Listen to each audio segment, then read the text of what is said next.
Argentina survived again, won again, proved again that in this World Cup, no match is played on names, history, or favoritism alone. Against Egypt, the national team was on the ropes in a way it had rarely been in recent years, down 2-0, with Lionel Messi missing a penalty, facing an opponent convinced it could pull off the upset, and with tension growing minute by minute. But when the match seemed to be slipping away, that old identity of Scaloni's Argentina appeared once again. Compete until the end, never give up, and find answers even on the most uncomfortable night. The final 3-2 was not just another victory. It was an emotional comeback, a test of character, and also a statement of authority. Because Argentina did not win from a place of comfort. It won through suffering.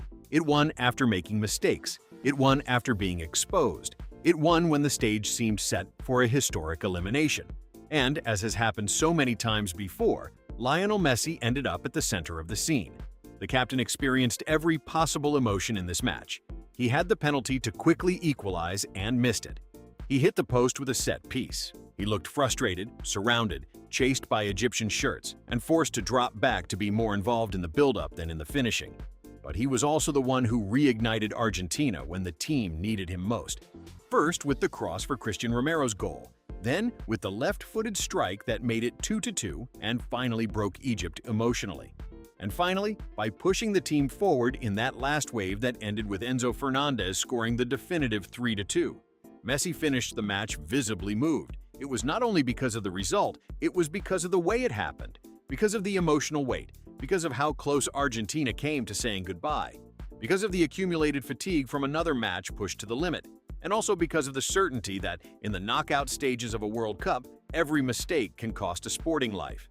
After the match, Messi's reading of the game did not need exaggeration. His message was in line with what he had already pointed out after the previous match against Cape Verde, when he left a phrase that now feels even more relevant. This Argentina national team has been showing it for a long time. It competes and it will compete until the end. That statement, which at the time sounded like a defense of the group after a complicated night, has now become almost a perfect definition of what the comeback against Egypt was. Because Argentina did not play a clean match. It was not a brilliant performance from beginning to end. It was not a night of absolute control. It was a night of character, and Messi knows that better than anyone. After the previous match, he had also pointed out something that reappeared in this knockout run: the importance of details. Today we had the importance of set pieces, which maybe we had not been converting. In matches like this, it is important. We have good headers, players who go up well, he had said. Against Egypt, once again, crosses, second balls, and the insistence on attacking the box ended up being key. Argentina found life through a ball delivered by Messi for Romero. It found the equalizer in a messy, hard-fought, imperfect play, the kind that is not designed on a tactics board but ends up deciding matches. And it found qualification through another cross, this time from Lautaro Martinez, so Enzo Fernandez could appear at the far post and complete a comeback that is already part of the great World Cup nights of this generation. Messi had also been self-critical after Cape Verde. He had acknowledged that Argentina had not always been comfortable, that the team had been stretched at times, and that it had not been able to press the way it wanted. "We couldn't press them well," he explained then, adding that sometimes we were uncoordinated.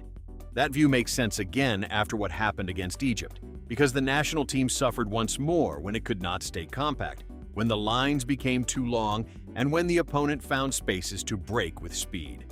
Egypt was not a secondary guest. It did not play like a team that only wanted to resist. It came out to hurt Argentina. It took advantage of Argentina's disorganized moments, struck first, and then extended the lead. With Salah as the reference point, with Hissam Hassan creating danger, and with Mostafa Zico attacking the spaces, the Egyptians took the match to a place that was uncomfortable for Argentina. For long stretches, the feeling was that the world champion might run out of answers. But that was when another point Messi had already highlighted appeared. In this World Cup, nobody gives you anything.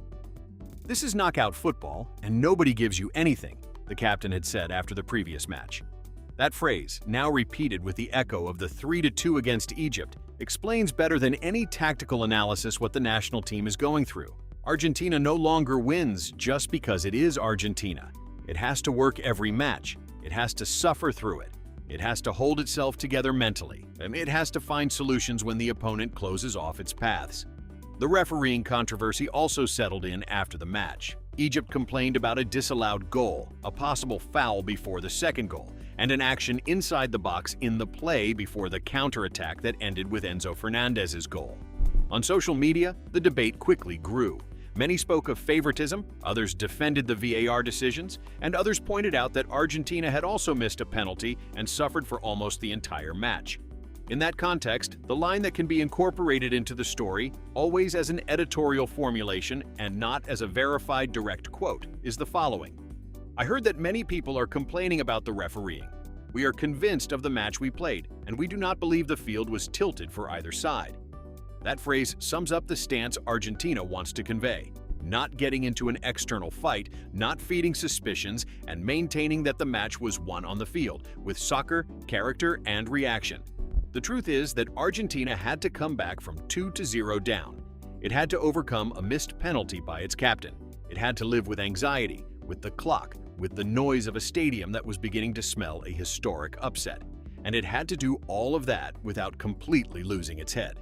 That, perhaps, was the team's greatest virtue. It did not always play well, but it never stopped believing. Messi, even on an imperfect night, ended up being decisive.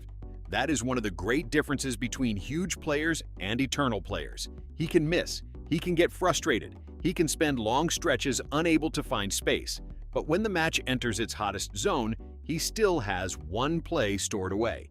He still has one perfect ball. He still has one touch, one cross, one finish, one appearance that changes everyone's destiny. The missed penalty could have been the definitive psychological blow. In another context, perhaps it would have weighed too heavily. But Messi kept searching. He dropped back to receive, asked for the ball, tried with free kicks, attracted defenders, and did not hide. When Argentina needed the first push, he delivered the cross. When it needed the equalizer, he appeared in the box. When it needed to believe there was still something left, he kept pushing with his attitude. That is why, beyond the debates, the message left behind is clear. Argentina is in the quarterfinals because it survived a night that seemed lost, because its players did not resign themselves, because the team competed again as if every ball were the last, and because Messi, at 39 years old, continues to appear in the moments when history demands something different. The captain himself had already said it with a phrase that now sounds like a flag. This Argentina national team competes and will compete until the end. Against Egypt, that phrase stopped being a statement and became a scene. Argentina was down 2-0. The match was slipping away. The World Cup was escaping. But the team kept going. Cuti Romero pulled one back. Messi equalized. Enzo won it.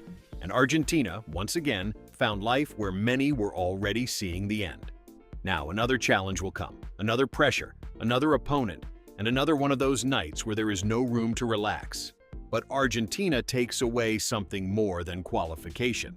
It takes away the confirmation that it still has fire, that it still has answers, that it still has Messi, and that even when the match seems broken, even when the opponent believes it has it in its hands, even when the criticism starts before the final whistle, this team still has a characteristic that is not easy to train.